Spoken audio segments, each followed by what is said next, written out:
প্রত্যেকটি এলাকার মধ্যে কিছু দুষ্ট প্রকৃতির লোক থাকে।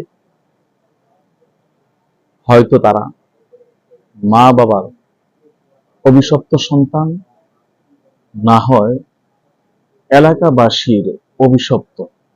এলাকাবাসীর সবাই তাদেরকে খারাপ জানে, কিন্তু তাদের প্রভাব প্রতিপত্তি, তাদের দুষ্টমির কারণে সরাসরি তাদেরকে কোনো কিছু বলতে পারে না, কিন্তু সবাই মনে মনে তাদেরকে অভিশাপ দিয়ে থাকে।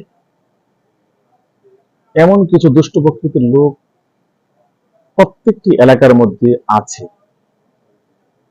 আপনি যদি মনে করেন এদের পিছনে ঘুরে আপনি সাকসেস, এদের পিছনে ঘুরে ভাই ভাই ঝগড়া লাগিয়ে আপনি সাকসেস, তাহলে আপনি বোকার স্বর্গের মধ্যে আছেন।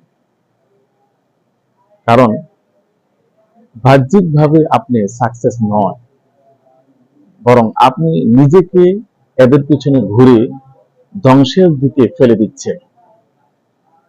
এক তো হলো যারা দুষ্ট প্রকৃতির লোকের পিছনে ঘুরে, একদিন না একদিন এই লোকগুলি স্বার্থে ব্যাঘাত ঘটলে অবশ্যই কুকুরের মতো আপনাকে কামড় দিয়ে ধরবে, আপনার ক্ষতি করবে। আর অভিশপ্ত লোকের পিছনে ঘুরলে আল্লাহ তাআলা অসন্তুষ্টি হন। একদিন না একদিন আপনার উপর আল্লাহ তাআলার অভিশাপ নেমে আসবে।